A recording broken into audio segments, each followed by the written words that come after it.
Bwana Yesu asifiwe. Imana ibaho umugisha. Turashima Imana iduhaye umwanya mwiza wo guterana abangana gutya biriwe atandukanye, kuba tugejeje amasaha turi bazima, kandi Imana ikaturonkera umwanya ku bantu Imana yo mu ijuru ihabwa icubahiro. Ndabegereje muri uyu mwanya, mwebwe mwahageze, mwegerene Imana ibaho umugisha. Amen. Murakaze mwese, bakuru abato, mwegerene Imana ibagirire neza. Tugiye kuganira ijambo ry'Imana uko bamaze kubivuga. Umwanya usigaye tuze gusenga. Dufite teme y'umwaka turimo twiga, niyo Imana yaduhaye muri uyu mwaka kugira ngo twige uburyo ki tubonera imigisha muri Kristo Yesu, cyangwa se imigisha tubonera mu gakiza. Amen. Ibyo rero tugiye kwiga, ntabwo mbwiriza, ndigisha mu buryo bworoheje kugira ngo abantu barusheho kumva no gusobanukirwa kuri kw'ijambo ry'Imana. Amen. Ni umugisha ukomeye kumenya Yesu. Amen. Umugisha w'ibanze, umugisha indi migisha yose ishamikiyeho, nuwo kumenya Yesu gusa. Uzi Yesu, ufite Yesu, uwamenye Yesu, uwizeye Yesu, afite umugisha ukomeye. Amen. Iyindi yose twobona ni myiza, ariko umugisha urengeye indi migisha yose mu isi ni umugisha wo kumenya Yesu. Amen. Kadusome ibyanditswe byera, Itangiriro ibice 12 umurongo wa mbere. Itangiriro ibice 12 umurongo wa mbere. Haravuga ngo Uwiteka ategeka Aburahamu ati, va mu gihugu cyanyu, usige umuryango wanyu n'inzu ya so, uje mu gihugu zakwereka, zaguhindura ubwoko bukomeye, zaguha umugisha, zogeza izina ryawe, uzaba umugisha. Zogeza izina ryawe, uzabe umugisha. Amen. Turangirize muri ico gitabo 15 umurongo wa 6 no wa 7. Tangire 15 umurongo wa 6 no wa 7. Nuko yizere Uwiteka abimuhwaniriza no gukiranuka. Aramubwira ati, ninjye Uwiteka wakuvaniye muri Uru y'Abakaludayo kugira ngo nzakurage iki gihugu. Amen. Some niri naryo Abafilipi, jambo ryafashije cyane, bice 4 umurongo wa 19. Kandi Imana yanjye izabamara ubukene bwanyu bwose, kuko ubutunzi bw'ubwiza bwayo buri muri Kristo Yesu. Amen.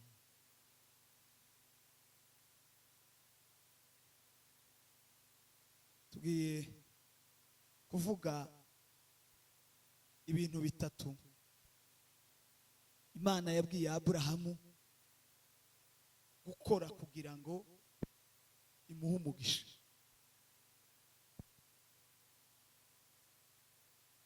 Agakiza Imana yakaduhereye ubuntu nta kondisiyo ishizeho. Yesu yaje gupfa mu isi kugira ngo duhabwe uwo mugisha, kugira ngo duhabwe agakiza nta kiguzi dutanze, ntacyo twakoze kugira ngo Imana iduhe Yesu. Ni ubuntu Imana yatugiriye, ni urukundo Imana yadukunze rwatumye itanga Yesu. Bibiliya iratubwira ngo kuko Imana yakunze abari mu isi cyane byatumye itanga umwana wayo w'ikinege. Ni urukundo rwayo rwonyine, si amasengesho y'abantu, si amarira abantu barize, si ugutaka batatse, ahubwo ni urukundo rwonyine rwatumye Imana itanga umwana wayo Yesu Kristo. Iramuduha, imuduhera ubuntu. Iravuga umwizera wese arahabwa ubugingo buhoraho. Ibiduhera ubuntu. Amen. Ariko umugisha dukomora muri Kristo, uva muri Kristo kugira ngo tugereho, hari ibisaba. Umugisha Imana ntiwuduhera ubuntu. Amen. Ntabwo turonga umugisha kubera ko gusa twaje mu gakiza, ahubwo hari ibyo dusabwa n'Imana kugira ngo tugere kuri uwo mugisha. Ni ibintu bitatu tugiye kuvugana Imana yabwiye Aburahamu kugira ngo yinjire mu masezerano yo guhabwa umugisha. Amen.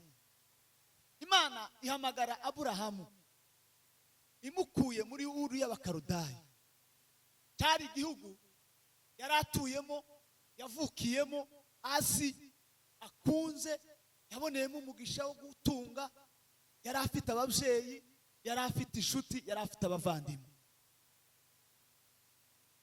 Imana iramuhamagara iramubwira ngo va mu gihugu cyanyu. Amen. Va mu gihugu cyanyu. Iryo ni ryo jambo rya mbere yamubwiye. Iramubwira ngo va mu gihugu cyanyu. Jambo rya kabiri iramubwira ngo usige umuryango wanyu n'inzu ya so.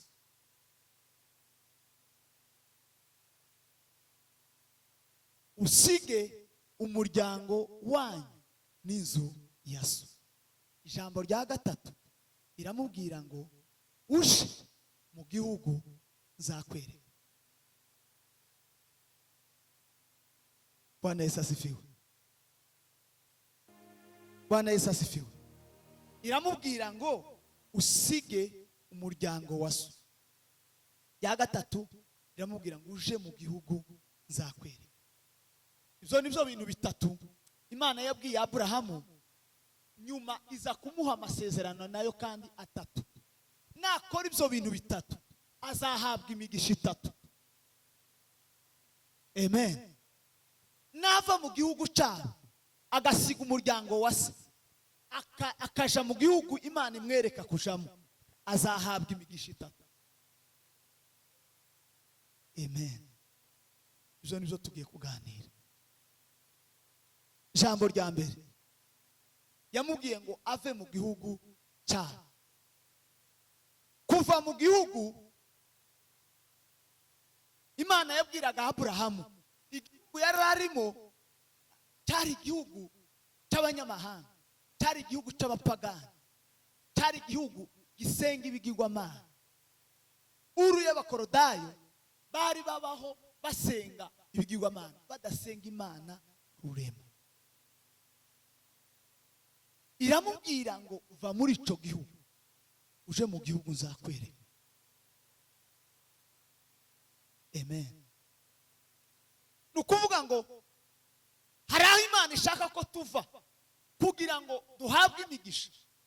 Hari igihugu Imana ishaka ko tuvamo kugira ngo duhabwe imigisha. Muri uyu mwaka nimba ukeneye imigisha y'Imana, hari aho Imana ishaka ko uva kugira ngo uhabwe umugisha. Hari kondisiyo. Ntabwo Imana izaducuncumiraho imigisha tudakoze ibyo dutegeka. Mbere hari ibyo dusabwa gukora, twamara kubikora Imana ikaduha umugisha. Amen. Hari inyigisho zihari abavuga butumwa bavuga ko agaterura amagambo abwira abantu ko Imana ngo ibahaye umugisha. Kabwira ngo Imana ibahaye umugisha, mwakire imigisha yanyu, mwakire ibitangaza, mwakire. Hari umwe wabwirije tukiririya hakurya, naramwumvishe n'amatwi yanje, abwira abantu ngo nimwakire ngo kampani y'indege. Abantu bakayicakira nyine bakayakira. Kugeza ubu ngubu ndatekereza ko n'igare batararibona. Amen. Sibyo kugira ngo twakire iyo kampani y'indege, kugira ngo twakire iyo mugisha, hari icyo tugomba kubanza gukora, nicyo tugomba kwigisha. Mbere yuko tubwira abantu imigisha, tugomba kwigisha inzira ituganisha mu migisha. Inzira Imana yabwiye Aburahamu agomba gucamo kugira ngo agere ku migisha ni iyi ngiyi. Yaramubwiye ngo inzira ya mbere ugomba kunyuramo ni ukuva mu gihugu cyanyu. Kuri twe ni ikihe gihugu tugomba kuva? Tuve muri Kenya kugira ngo tubone imigisha? Turavahe? Tuve muri Kongo kugira ngo tubone imigisha? Tuve mu cyaro kugira ngo tubone imigisha? Tuve i Nairobi kugira ngo tubone imigisha? Tuve mu iki kugira ngo tubone imigisha? Oya. Kuva mu gihugu cyawe ni ukuva mu byaha, ni ukuva muri kamere, ni ukuva muri nje. Murayumva?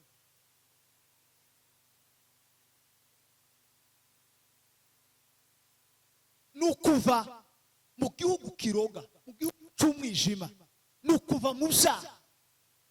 Nuva mu byaha ukizera Yesu Kristo urahabwa umugisha. Ariko ukiri iyo muri Uru y'Abakorodayo nta mugisha ushobora kubona. Kugira ngo rero ube umunyamugisha, kugira ngo winjire muri uyu mwaka wo kubonera imigisha muri Kristo Yesu, nuko ubanza kuva mu byaha. Uva aho wari uri. Iyo niyo kondisiyo ya mbere, iyo niyo nzira ya mbere ituganisha ku guhabwa imigisha itatu za kuvuga mu mwanya muto. Amen.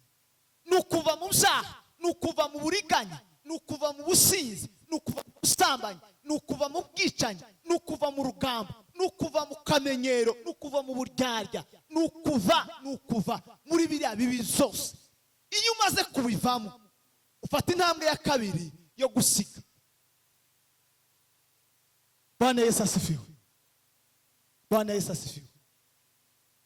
Hari abantu batuye mu itorero ariko batarava mu byaha, bakiri muri Egiputa. Mu rugambo aracarubamo kandi ari mu ikanisa, ni umuyobozi ariko tarava muri Egiputa. Aracyakoreshwa imirimo y'agahato ya Satani, aracyakoresha imirimo y'uburetwa bwa Satani. Ni umuririmbyi, ni umuvugabutumwa ariko aracyasambana, taravayo. Uwo tategereje umugisha tubonera muri Kristo Yesu. Ni umudiyakoni ariko aracyabesha, aracyariganya, aracyarakara, aracyafite ingeso za kamere. Amen. Uwo taravayo, tategereje umugisha tubonera muri Kristo Yesu. Aracyari mu gihugu cyaho, taravayo. Bwana Yesu asifiwe. Kugira ngo rero uhabwe imigisha ibonerwa muri Kristo Yesu, ibonerwa mu gakiza, nuko ubanza kuvayo, ukava mu ngeso za kera, ukava mu riganya, ukava mu buryarya, ukava mu burozi, ukava mu bubeshi, ukava mu nzangano, ukava mu bibi byose. Nuvayo, Bwana Yesu asifiwe, utora inzira ya kabiri. Intambwe ya kabiri utera niyo gusiga umuryango wawe n'inzu ya so. Bwana Yesu asifiwe. Usomye Itangiriro ibice 13,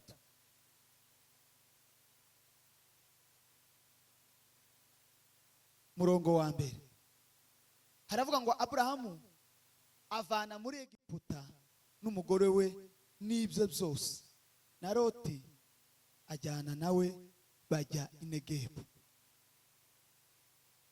Amen. Aburahamu avana muri Egiputa na Sara n'ibyo atunze byose, Loti nawe wajyana nawe, ngo bavayo berekeza Negebu. Negebu ni muri Isirayeli, muri Kanani. Tugomba kuva muri Egiputa n'ibyacu byose n'abacu bose. Aburahamu yari atarabona umwana, avanayo na Sara n'ibyo ngo bari batunze byose. Ntabwo tugomba kuva muri Egiputa ngo dusige ibyacu. Amen. Ukizwe ariko agasiga ibye muri Egiputa. Muririmbyi mu gitabo cyo gushimisha yaravuze ngo ibyo ntunze naje ubwanje ngo ni iby'uwo mucunguzi. Ibyo dutunze natwe ubwacu n'ibyo waducunguye, twarabizanye byose tubishyira iwe. Nimba utaramenya, utarasobanukirwa ko nimba warakijijwe ngo ukirizanwe n'ibyawe byose, warasigaye. Mose yabwiye Farawo, aramubwira ngo tuzova muri Egiputa, ngo tuvanemo n'abana bacu n'abagore bacu, ngo n'ibintu byacu byose, ngo ntituzigera dusiga n'inka y'inkarano, urwara rw'inka ntituzorusiga muri Egiputa. Bivuga iki? Ubutunzi bwacu niba twaravuye mu byaha, tugomba kuvanayo n'ubutunzi bwacu bugakorera Imana, ibyacu byose bigakorera Imana. Bwana Yesu asifiwe. Nimba uri umukristo, uri mu itorero, udatanga amaturo, udatanga icyacu, udatanga umuganura, wavuye muri Egiputa usiga ibyawe.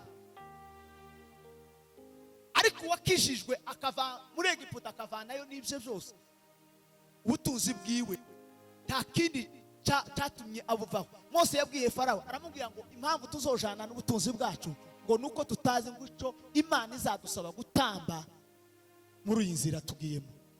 Tituzi icyo Imana izadusaba, rero ni ngombwa ko dutwara ubutunzi bwacu. Igihe cyose Imana izadusaba icyo dusabye cyose, kubera ko tuzaba dufite ubutunzi, tuzogitanga. Amen. Abavuye rero muri Egiputa bavanayo n'ibyabo byose, ibyo batunze byose bigakorera Imana. Bwana Yesu asifiwe. Inzira rero ya kabiri kugira ngo uhabwe umugisha ni ugusiga. Amen. Iyo umaze kuva mu byaha, iyo umaze kuva mu ngeso mbi, iyo umaze kuva muri kamere, uzusiga. Usige. Amen. Bwana Yesu asifiwe. Bwana Yesu asifiwe sana. Uzusiga. Imana iramubwira ngo usige umuryango wawe n'inzu ya so. Tubisanga muri Luka 5:11. Luka 5:11.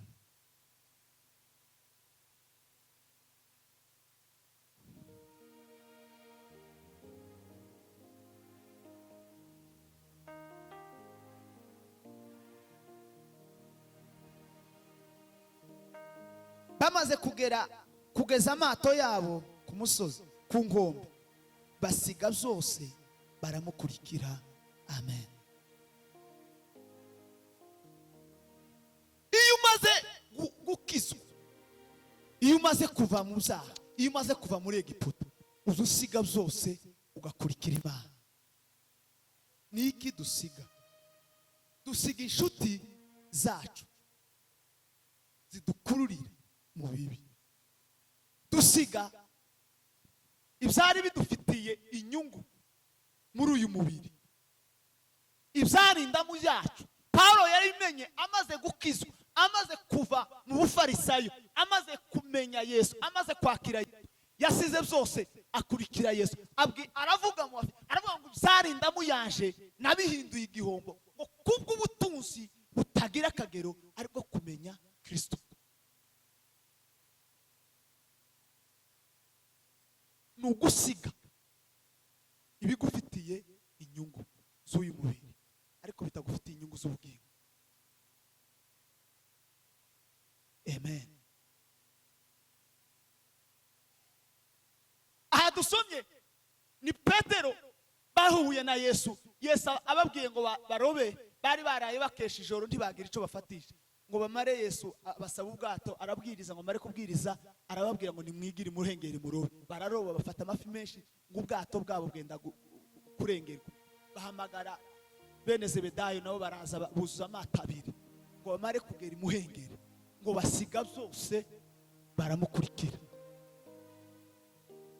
Aya mafi yarabafitiye inyungu y'ubuzima, yarabafitiye umumaro mu by'ubugingo, ariko barabisiga kubera bari bakeneye umugisha uruta uyu nguyu w'ibifatika bigaragara by'igihe gito. Bwana Yesu asifiwe. Baramukurikira bamaze gusiga ibyo, bageze mu gice cya 18 cya 19. Matayo, Luka 18. Petero yibuka ko hari ibyo yasize, aramwanga ngo uyu tumaze iminsi tugendana nawe, none kandi icyo kibazo Petero yarakibajije, ariko n'abandi bose bari bagifite mu mutwe.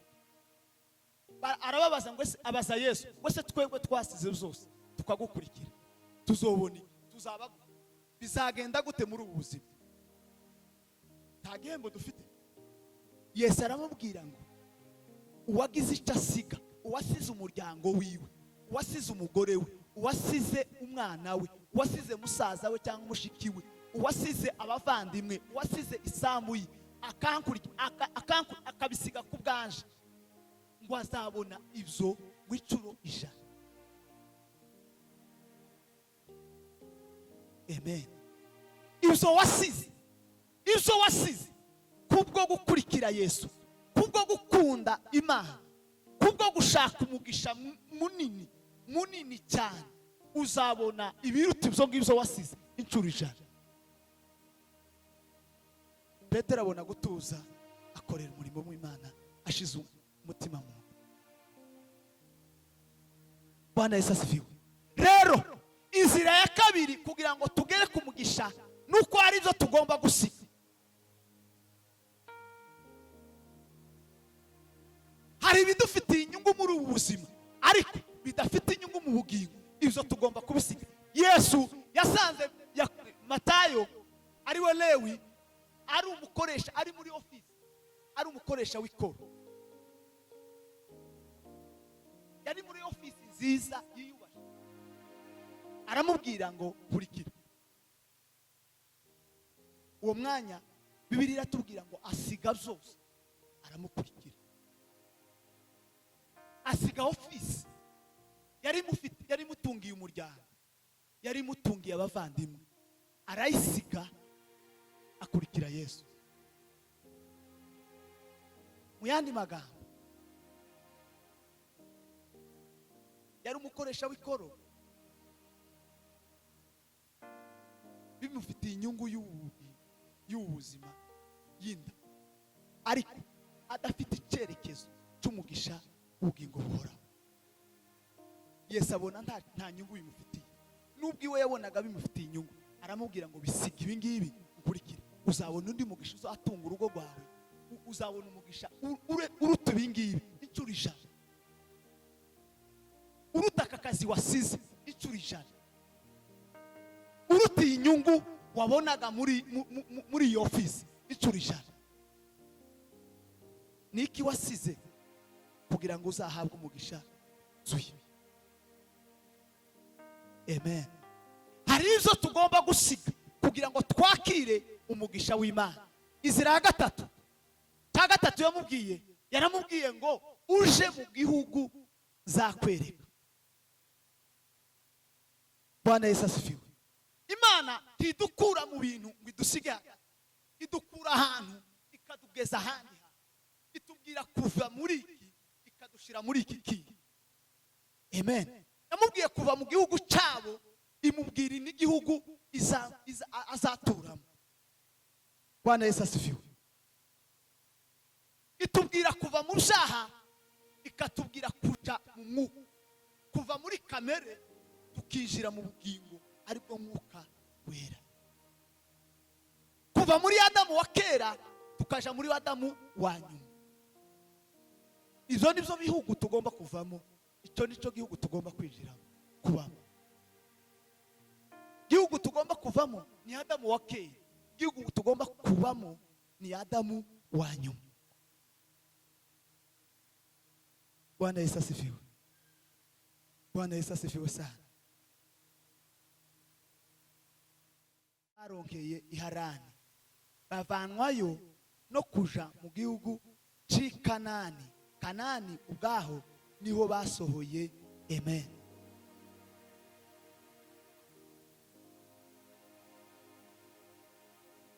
Imana iramubwira ngo uve muri Uru y'Abakaludaya uje aho nzakwereka. Aho yamwerekaga ni muri Kanani. Icyerekezo cy'Imana ishaka ko tubamo ni muri Kanani. Kanani ni ijambo ry'Imana, ni mu gihugu cy'amasezerano, ni mu gihugu cy'umwuka, ni mu buryo bwo mu mwuka. Kanani tuvuga si Kanani y'Abisiraheli, ni Kanani yacu. Ni Kanani yacu ni mu ijambo ry'Imana. Amen.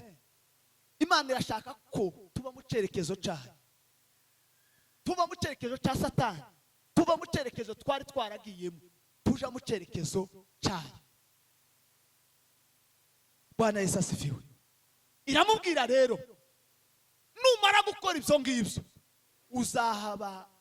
uzabona ibi bikurikira.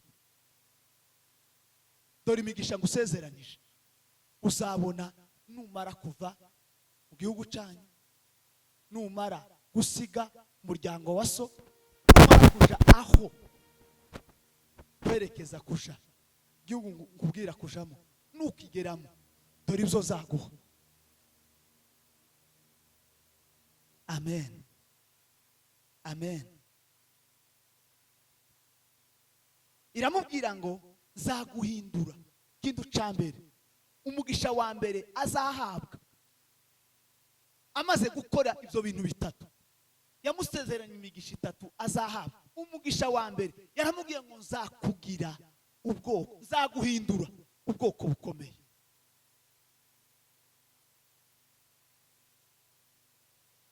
Bwana asifiwe. Nzaguhindura ubwoko bukomeye.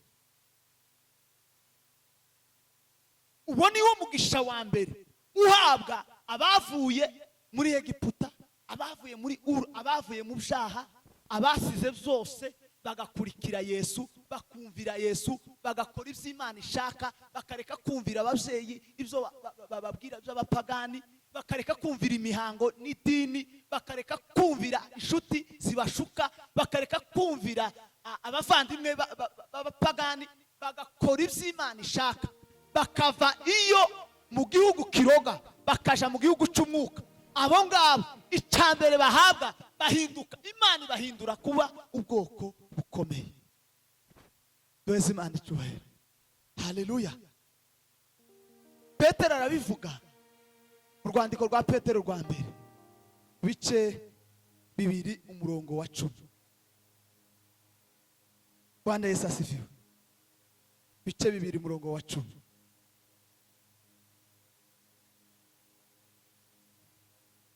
Kera ntimwari ubwoko, ariko none muri ubwoko bw'Imana. Kera ntimurakababarirwa, ariko none mwarababariwe. Amen. Abavuye mu byaha, Bwana Yesu asifiwe, bahinduka ubwoko, kandi ubwoko budasanzwe, ubwoko bukomeye.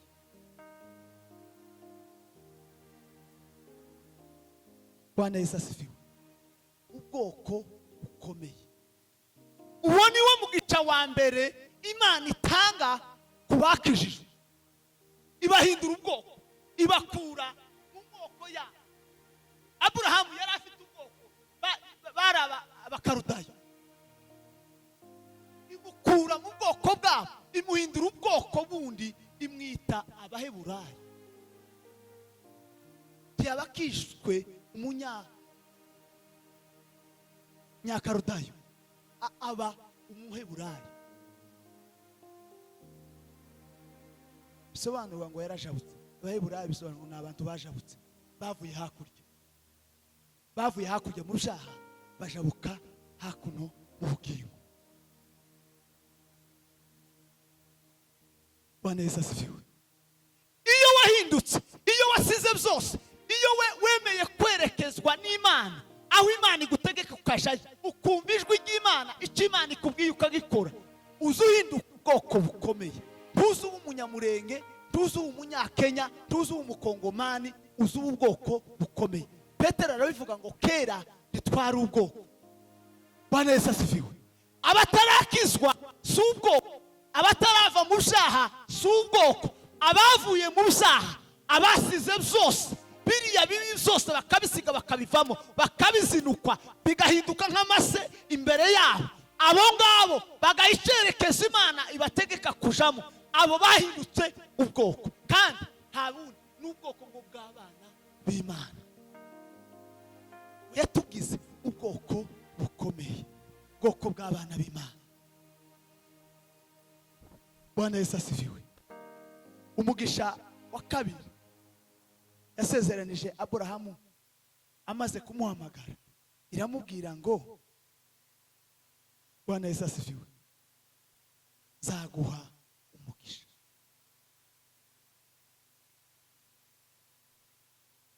Nimara kuguhindura ubwoko bukomeye, zaguha umugisha.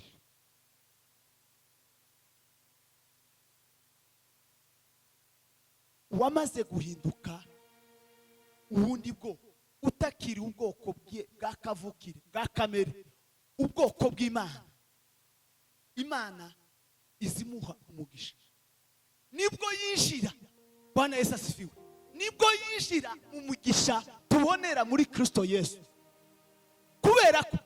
yarahindutse, yavuye mu bwoko bwaho, yavuye muri kamere, yahindutse uw'Imana, yahindutse umwana w'Imana.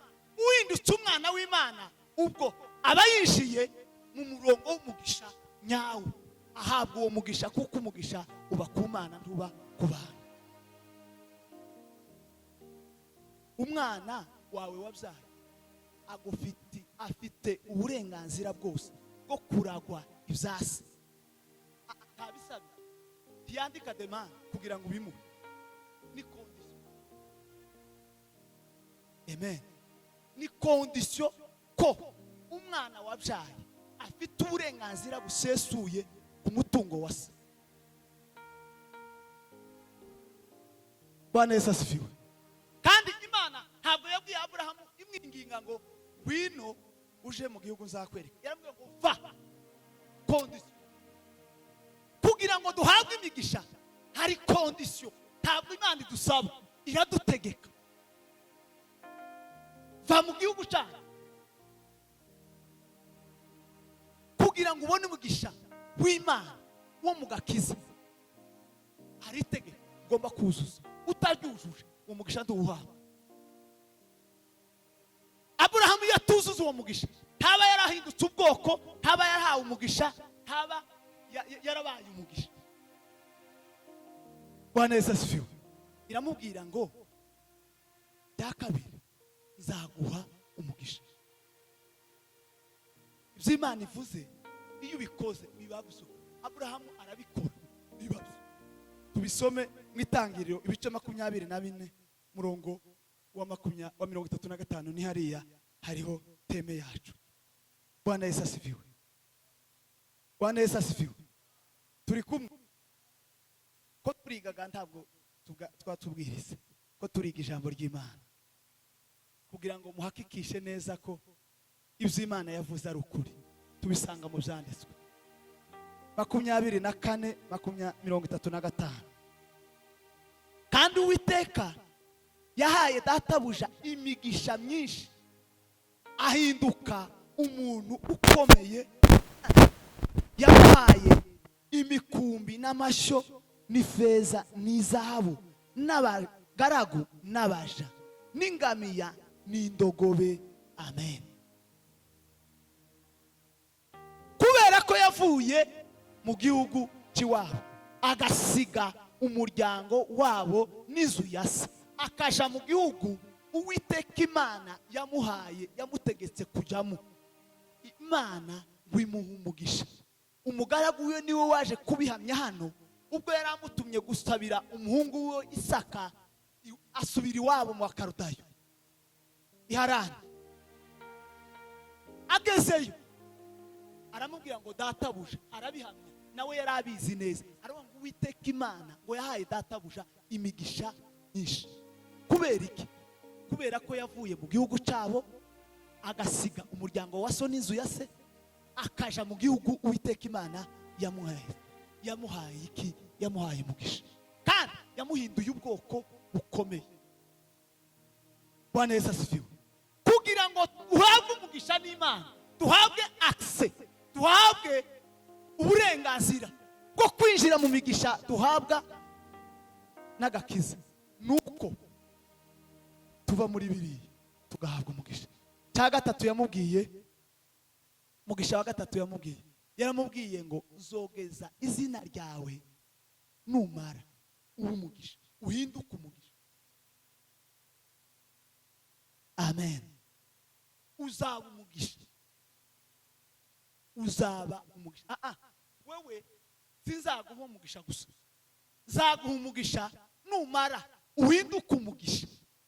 Umuntu naza agusoromeho umugisha, umuntu nakugeraho ahabwa umugisha, umuntu nakuvuga ahabwa umugisha, nakuvuma avumwe.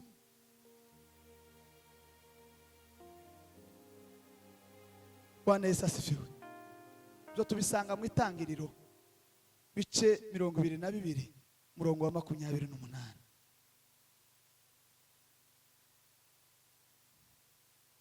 28, 22, 18 nako sorry, 22, 18.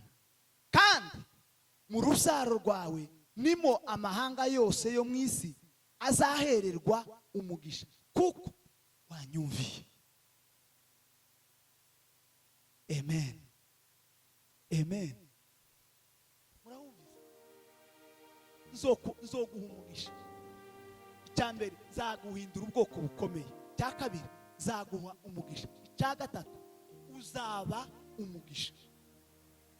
Amahanga yose muri wewe nimo azahererwa umugisha. Kubera ko Aburahamu yujuje ibyo bisabwa bitatu, Imana yahinduye iyo migisha itatu. N'ubu ngubu twebwe abari hano mu iki dukomora imigisha muri Aburahamu, dukura imigisha muri Aburahamu. Yaravuga ngo uzakwifuriza umugisha nzamuha umugisha, uzakuvuma nzamuvuma. Kubera iki? Yujuje kondisiyo zitatu Imana yamubwiye: kuva, gusiga no kugenda. Ibintu bitatu. Bwana Yesu asifiwe. Bwana Yesu asifiwe. Reba mu buzima bwawe bwa Gikristo, kwari aho wavuye, kwari ibyo wasize, kwari aho wagiye. Nusanga ibyo bintu bitatu ubifite, ufite umugisha, ufite access yo kuhabwa imigisha tubonera mu gakiza. Ariko niba muri izo nzira zitatu utazirimo, gerageza uzijemo kugira ngo uhabwe imigisha. Utazigiyemo nta migisha uzahabwa. Bazayibwiriza, bazayikubwira, ntayo uzabona. Uzasaza upfe utayibona. Inzira Imana ituma ugerwaho n'imigisha y'Imana n'izo nzira zitatu: ni ukuva, ni ugusiga ndetse no kugenda. Iyo ubikoze uhabwa imigisha itatu. Bwana Yesu asifiwe. Yesu yarabivuze acira abantu umugani, abigisha gusenga. Bwana Yesu asifiwe. Muri Luka 11:5 arababwira ngo se yarimo abigisha gusenga: Data wa twese uri mu ijuru, izina ryawe ryubahe, ubwami bwawe bwize. Ageze ku murongo wa 5 aravuga ngo ninde inshuti ye yoza ngo akayisaba imitima itatu,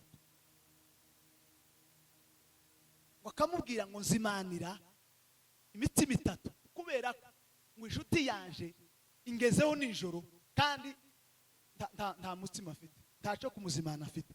Akagenda agasanga inshuti yiwe nijoro, akakomanga akamubwira ngo nzimanira imitima itatu. Nayo ngo iramubwira ngo, Bwana Yesu asifiwe, iramubwira ngo namaze kuryama nugariye, twebwe n'abana bacu ntabwo dufite umwanya wo gusubira kuzuka ngo tuje kukuzimanira iyo mitima itatu. Kubera ko uwo muntu yasabye we inshuti ye imitima itatu. Inshuti ya murari uko yari ifite kurya imitima itatu, umushitsi ukurariye mu ijoro wowe uja kusaba, ukaja kumusabira imitima itatu, mubitekerezaho iki? Bwana Yesu asifiwe. Ibyo Yesu yabishanishaga, yabivuga ashingiye kuri iri jambo yari yarasezeranije Aburahamu bizamuha imigisha itatu. Iravuga ngo nuzi gusaba neza azasaba imigisha itatu. Bwana Yesu asifiwe. Ugiye gusaba inshuti yawe, inshuti yacu ninde? Ni Yesu. Tugomba kumusaba imitima itatu. Imitima itatu ni iyi. Bwana Yesu asifiwe. Bwana Yesu asifiwe. Umutima ngo wa mbere yaramusabye umutima umuhagije, urya iwe ubwiwe, akarya umutima we akawurya agahaga. Tugomba gusaba Imana umugisha, ikaduha umugisha wacu, urugo rwawe uguhagije, umugisha w'Imana ukaguhaza, urugo rwawe ntirugire icyo rukena. Umugisha wa kabiri yaramusabye umugisha, arya agasigira inshuti, agasigira abandi, agahezaho abandi. Umugisha wa gatatu yaramusabye wa gatatu ni umugisha uzasigira abazagukomokaho, wewe ukaba umugisha ku bazagukomokaho. Niwe Imana yahaye Aburahamu, aravuga ngo abazagukomokaho bose bazahabwa umugisha. Amahanga yose yo mu isi azahererwa umugisha muri wewe. Ni ukuvuga ngo Aburahamu yari yahawe imitima itatu. Bwana Yesu asifiwe. Uhabwa imitima itatu ari uko wakoze ibintu bitatu. Wavuye mu byaha, wasize byose, wagiye aho Imana ikwerekeza. Ibyo nubikora uzahabwa imigisha itatu. Ijambo ry'Imana tuganze. Amen.